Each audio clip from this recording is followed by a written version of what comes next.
My name is Appy Stacher. I am 48. I feel like 60 some days, but I am 48. I am bisexual. Pronouns are she, her. I am Latina, Canadian. I was brought partially Catholic, mostly Jewish. I am complicated. I never fit in. Anywhere I was, I could see that people had their communities, had the things that they related to, but I never felt like any of those places we were in, I felt like I fit in. That was the soundtrack of my mind for most of my life, was what's wrong with me? Art is pretty much the purpose of my life. I got into art when I was very young because it was kind of my survival mechanism. I had a need to express myself. I was really good at hiding out. I was very good at making myself invisible.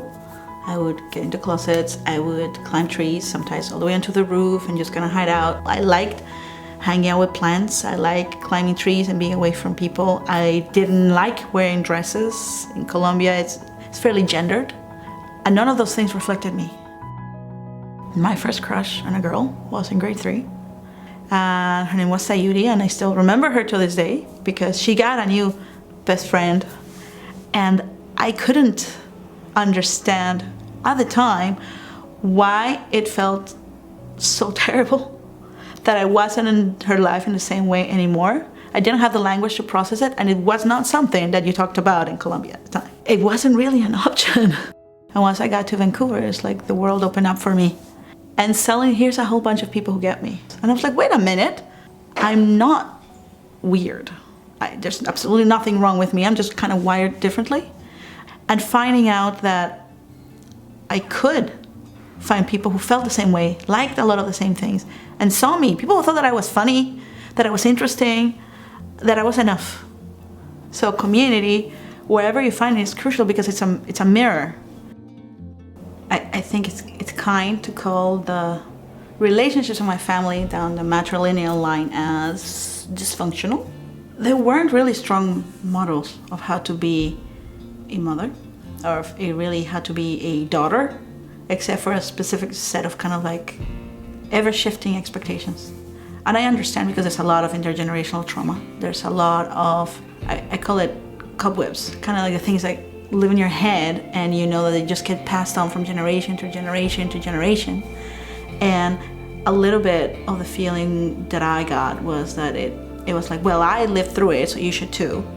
Or my desire has always been like, well, I lived through it, so I hope you don't have to. My relationship with my mother changed drastically when I became a mother. Because when I had you, I couldn't believe the feeling of absolute and complete love, and that I would do anything to protect you, and anything from having the kind of experiences that I had had. And that I would fight against anything and anybody to make sure you were okay. That was a huge shift for me because I couldn't understand why I hadn't felt that from my mother. I realized I was plenty messed up in my own head, and I just wanted to make sure that you had a fighting chance and that any kids you have get to have a much better childhood and a much better experience. But I was quite nervous to raise a daughter because, like I said, we have a history of generations where that's been fairly messed up.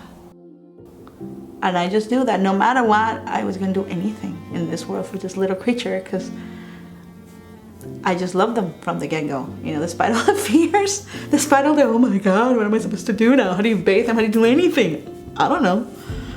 We'd figure it out. I didn't come out until after my daughter did. And I remember that I told her, I am really proud of you. That you're brave enough, that you feel strong enough to live your truth, to be who you are and just embrace who you are fully. I never got to do that, and she's like, it's not too late for you to do that too, right? And honestly, the thought hadn't occurred to me. And I could still choose to be honest about that part of who I was, to embrace that part of who I was.